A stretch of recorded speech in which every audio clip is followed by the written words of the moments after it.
4 सीटों के लिए राज्यसभा चुनाव में अब चंद घंटे बचे हैं, तो जीत और हार के दावे भी जोर शोर से किए जा रहे हैं। बीजेपी ने एक बार फिर राज्य सरकार पर सत्ता के दुरुपयोग और काले धन के इस्तेमाल का इल्जाम लगाते हुए अंतरात्मा के आधार पर वोटिंग होने और कांग्रेस के बाहरी उम्मीदवारों की हार का दावा किया है। बीजेपी के प्रवक्ता रामलाल शर्मा का दावा है कि बीजेपी के समर्थन से निर्दलीय उम्मीदवार फिर एक बार अपना दम दिखाएंगे। राजस्थान की सरकार वो तमाम हथकंडे अपनाने का काम कर रही है। ये प्रकार ने किसी भी तरीके से आयातित उम्मीदवारों को हम जिता के भेज दें, लेकिन राजस्थान के तमाम विधायक जो मतदाता है वो इस अंतर्मन की अभिव्यक्ति करेंगे कि राजस्थान की मिट्टी से जुड़े हुए दोनों में हमारे उम्मीदवार राजस्थान की मिट्टी से जुड़े हुए हैं, चाहे सुभाष चंद्रा जी को समर्थन कर रहे हो और चाहे घनश्याम जी तिवाड़ी हो। लेकिन कांग्रेस के तो तीनों उम्मीदवारों का राजस्थान की मिट्टी से कोई वास्ता नहीं है।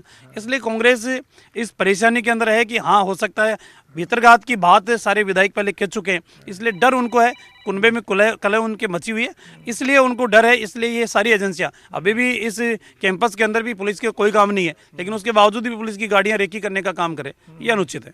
अच्छा, ये बताइए, आपके समर्थित निर्दलीय उम्मीदवार ने दावा किया है कांग्रेस पार्टी में क्रॉस वोटिंग होगी और उसका फायदा उन्हें मिलेगा।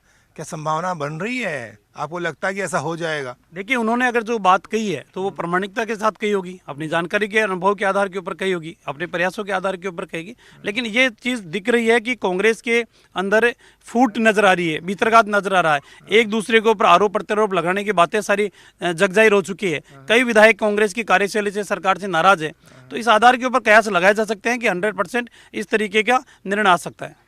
काले धन का इस्तेमाल कहाँ होता हुआ दिख रहा है? आपने जो लंबी चौड़ी चिट्ठी लिखी है आपके बड़े नेताओं ने, उसमें कहा गया कि धनपति बैठे हैं, प्रलोभन दे रहे हैं। ये धनपति कौन है? कुछ नाम आप बता सकते हैं आप? देखिए, जिस तरीके की शिकायत हमने की है उसका प्रमाण इस बात है कि 2 विधायक पहले 5 दिन पहले किस सुर के अंदर बात कर रहे थे, नाराजगी जाहिर कर रहे थे। मुख्यमंत्री जी आश्वासन देते हैं, बड़े बड़े नारे देते हैं, बातें करते हैं, भाषण देते हैं, करते कुछ नहीं है। तो आखिरकार ऐसा एक ही दिन के अंदर उनका हृदय परिवर्तन कैसे हो गया? कोई ना कोई निश्चित रूप से प्राकृतिक संपदाओं को खुर्द-बुर्द करने का आप बैठ के सहमति बनी होगी, इसलिए समय का इंतजार कीजिए।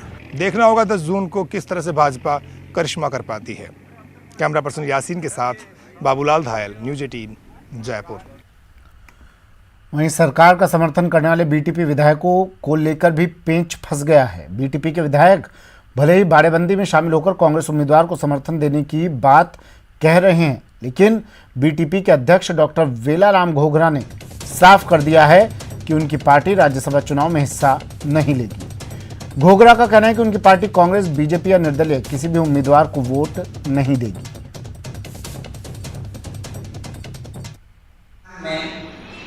राज्यसभा चुनाव 10/6/2022 को संपन्न होने जा रहे हैं, जिसमें वोटिंग में भाग नहीं लेने और दोनों विधायकों को तटस्थ रहने के लिए विहिप जारी की गई। ये विहिप जारी करना समय की मजबूरी थी। चलिए, फिलहाल इतना ही, दीजिए इजाजत, नमस्कार।